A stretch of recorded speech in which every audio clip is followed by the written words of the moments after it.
মা বোনদের গায়ে হাত দেওয়া হচ্ছে, হামলা করে মানুষ খুন করা হচ্ছে, অফিস পুড়িয়ে দেওয়া হচ্ছে, জায়গায় জায়গায় বাধা দেওয়া হচ্ছে, গায়ে পাড়া দিয়ে ঝগড়া বাঁধানোর চেষ্টা করা হচ্ছে। যারা আজকে আমাদের সহকর্মীদের গায়ে হাত দিচ্ছেন তাদের প্রতি অনুরোধ, ভাই এখন তো ভরা মাঘ মাস, শীত একটু কম হলেও এখনো যদি মাথা গরম হয়ে যায় চৈত্র মাসে কি করবেন? একটু মাথাটা ঠান্ডা রাখুন, একটু অন্যকে সম্মান করুন। আলবরে যে গণতন্ত্রের কথা বলেন সেই গণতন্ত্রের পথ ধরে হাঁটুন। আপনার কর্মসূচি আপনি নিয়ে যান, জনগণকে বুঝান। এদেশের শতভাগ মানুষকে যদি আপনি তার সাথে বুঝিয়ে সুঝিয়ে নিয়ে যেতে পারেন, আপনাকে অভিনন্দন জানাবো। তো গায়ের জোরে পুরানা কায়দায় যে কোনো ভাবে নির্বাচনকে নিজের অনুকূলে নেওয়ার চেষ্টা করবেন। আমাদের যুব সমাজ ঘুমিয়ে পড়েনি। 5 তারিখ যে যুব সমাজ জেগে উঠেছিল তারা অতন্দ্রী প্রহরীর মতো আছে। সেই যুব সমাজ জগদ্দল পাথরকে হারাতে পেরেছে। এই যুব সমাজ নতুন পোশাক পরে ফেসিবাদের চরিত্র নিয়ে কেউ আসলে তাদেরকেও ছাড় দেবে না। ওই যে হাদি বলেছিল, জীবন দিব জুলাই দিব না। আমরা পরিষ্কার ঘোষণা করতে চাই, প্রয়োজনে দেশের জন্য জীবন দিব, কিন্তু জনগণের অধিকার কাউকে কেড়ে নিতে দেব না। আমরা বলবো যে তোমাকে লাল কার্ড, তুমি অনেক ভুগিয়েছ, ফ্যাসিস্টের জন্ম দিয়েছ দফায় দফায়। ওই রাজনীতি আমরা চাই না, নতুন রাজনীতির প্রয়োজন। কারণ আমাদের সহকর্মীরা এই দেশকে ভালোবাসে, মানুষকে ভালোবাসে। যারা দেশ এবং মানুষকে ভালোবাসে তারা মানুষের কোনো ক্ষতি করে না। আমাদের সহকর্মীরা আল্লাহ তাআলাকে ভয় করে। দুনিয়ার পুলিশ আর্মি আমাদেরকে না দেখতে পারে, আল্লাহর নিয়োজিত ফেরেশতারা আমাদেরকে প্রতিনিয়ত রেকর্ড করছেন। আদালতে আখিরাতে ভালোর জন্য পুরস্কার পাবো, অন্যায়ের জন্য আমাকে তিরস্কৃত এবং শাস্তি পাওয়ার জন্য প্রস্তুত থাকতে হবে। এ ভয় আমরা করি। সম্মানিত ভাইয়েরা, আমাদের প্রমাণ আমরা কিভাবে স্বচ্ছ সৎ থাকব।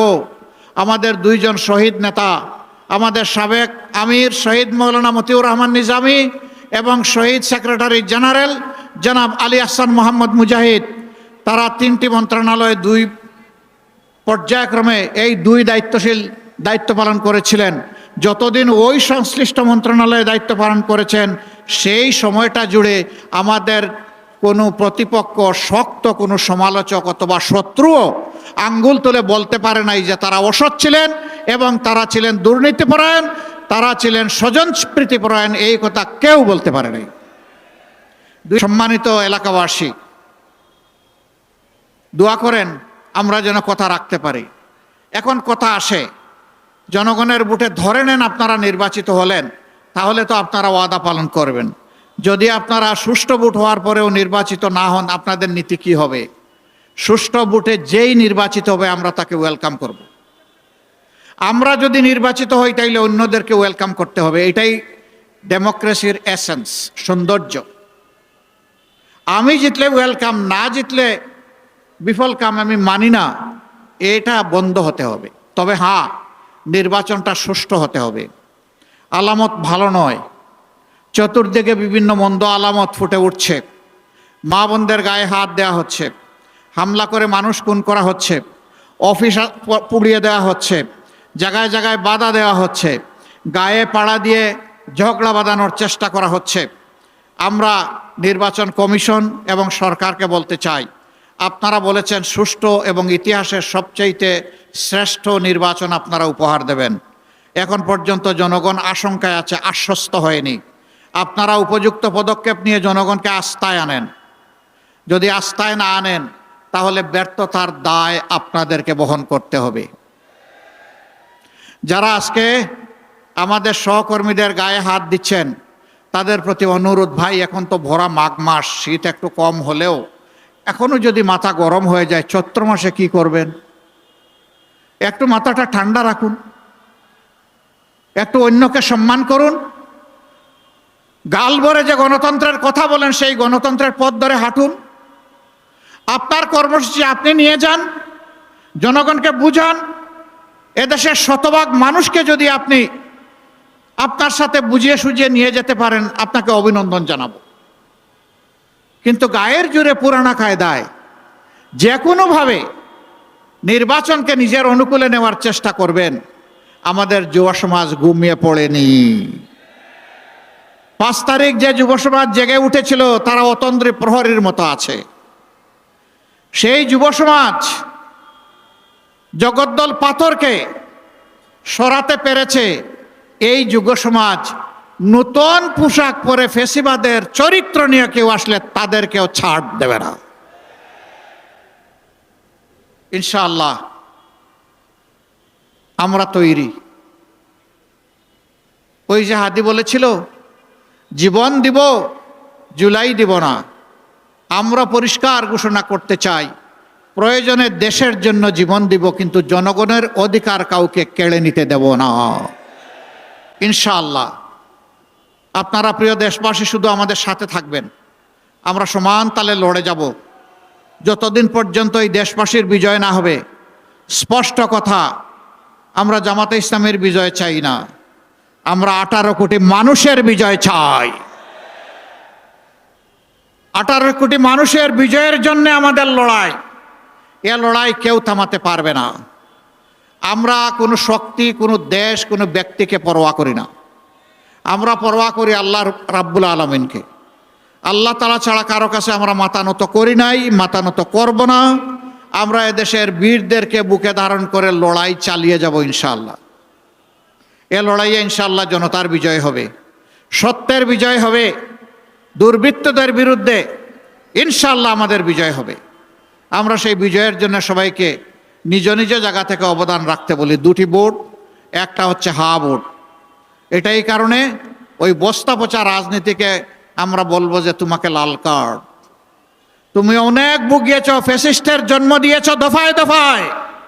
ওই রাজনীতি আমরা আর চাই না। নতুন রাজনীতির প্রয়োজন, স্বচ্ছতার রাজনীতির প্রয়োজন, দায়বদ্ধতার রাজনীতির প্রয়োজন। বাংলাদেশ জামাতে ইসলামী থেকে যারা নির্বাচিত হবেন, আমরা কথা দিচ্ছি, বছরে একবার জনগণের কাছে শুধু নিজের নয়, পরিবারের সকল সদস্যের হিসাব স্পষ্টভাবে তুলে ধরতে বাধ্য হবেন। এই 5 বছর কি করেছেন, জনগণের সম্পদ তাদের পকেটে ঢুকেছে কিনা জনগণকে বুঝার সুযোগ দিতে হবে। দেশের সম্পদ দেশের জনগণের, সুতরাং আমাদের কাছ থেকে হিসাব বুঝে নেওয়ার অধিকারও জনগণের। আপনারা সেই অধিকার আমাদের উপর প্রয়োগ করবেন ইনশাআল্লাহ। আমরা আপনাদেরকে কথা দিচ্ছি, আপনাদেরকে সাথে নিয়েই দেশ গড়ব। যে কয়টি সমস্যার কথা বলা হয়েছে, ইনসাফের ভিত্তিতে তার সমাধান করব ইনশাআল্লাহ। সম্মানিত ভাই ও বন্ধুগণ, প্রথম ভোটটি হবে ইনসাফের পক্ষে, মুক্তির পক্ষে, নতুন রাজনৈতিক ব্যবস্থাপনার পক্ষে হা ভোট। প্রথম ভোটটা কি হবে? হা মানে আজাদি, না মানে গুলামি। আজাদি না গুলামি? আজাদি, আজাদি, গুলামি নয়। আমরা গুলামি মানব না। দ্বিতীয় ভোটটি হচ্ছে ইনসাফের পক্ষে। আমাদের প্রতীক দাড়িপাল্লা। আমরা জনগণকে তাদের অধিকার মেপে মেপে, কাড়ায় গন্ডায় আমরা বুঝাই দিতে চাই। আমি এখন সেই ইনসাফের প্রতীক দাড়িপাল্লা 12 নম্বর আসনে, ঢাকার এই মর্যাদাপূর্ণ আসনে, বিশাল শিল্প এলাকা, বাণিজ্যিক এলাকা, আবাসিক এলাকা নিয়ে এই আসনে বাংলাদেশ জামাতে ইসলামী, যাকে 11 দলের পক্ষ থেকে মনোনয়ন দিয়েছে, আমাদের প্রিয় ভাই, প্রিয় নেতা জনাব সাইফুল আলম খান মিলনের হাতে আমি তুলে দিচ্ছি।